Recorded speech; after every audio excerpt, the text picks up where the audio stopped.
বগুড়ার কাহালুর পাঁচখুর গ্রামের তালের আঁশ দিয়ে তৈরি সামগ্রী যাচ্ছে বিশ্বের বিভিন্ন দেশে।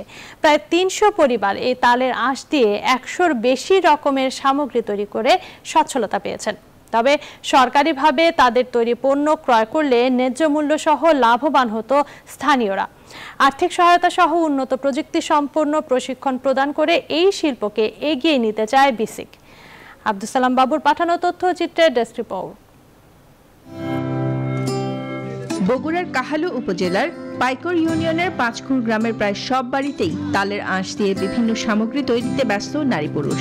তাল গাছের ঝিঙা থেকে আঁশ বের করে তা দিয়ে তৈরি হরেক রকম জিনিসপত্র বৈশাখী মেলা, পূজা পার্বণ সহ বিভিন্ন উৎসবে বিক্রি হয়। সাংসারিক ছোটখাটো কাজে ব্যবহারের জন্য ও ঘরের সৌন্দর্য বৃদ্ধিতে এসব শৌখিন জিনিসপত্র তৈরি করে সচ্ছলতা এসেছে এই গ্রামের অনেকেরই। আশপাশের গ্রামেও ছড়িয়ে পড়েছে এই হস্তশিল্প। রপ্তানি হচ্ছে জার্মানি, ফ্রান্স, মালয়েশিয়া সহ 10টিরও বেশি দেশে।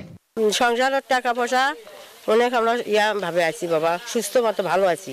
সংসারের কাজ কাম করেই আমরা এই কাজ করে অনেক টাকা পয়সা উন্নত হয়। আর এগুলো আমরা বানাচ্ছি, এগুলো আমরা বিদেশ রপ্তানি করে।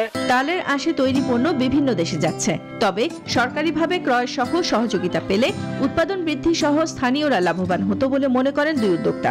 এখন বর্তমান মোটামুটি সুবিধা হয়েছে। আরো কিছু যদি সরকারে যদি আগে আসতো বা ঋণ টিন দিত, এগুলো তো ভালো হতো। সরকারিভাবে কিনে নিয়ে যায় যদি দেশের বাইরে রপ্তানি করতো তাহলে আমাদের আর কিছু টাকা একটু বেশি হতো, আমাদের সুবিধা হইতো। বাংলাদেশ ক্ষুদ্র ও কুটির শিল্প কর্পোরেশন বিভিন্নভাবে উদ্যোক্তাদের প্রশিক্ষণ দিচ্ছে। এছাড়া আর্থিক সহায়তা ও প্রযুক্তি সম্পন্ন প্রশিক্ষণ প্রদান সহ এই শিল্পকে এগিয়ে নেওয়ার উদ্যোগ নেবে বিসিক।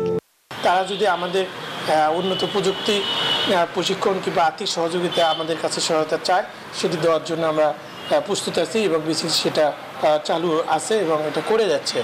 সরকারি পৃষ্ঠপোষকতা পেলে গ্রামবাসীর তৈরি এই অনন্য কুটির শিল্পের উৎপাদন বাড়ার পাশাপাশি বহু মানুষের কর্মসংস্থান হবে বলেও মনে করেন স্থানীয়রা। Desk report, news 24।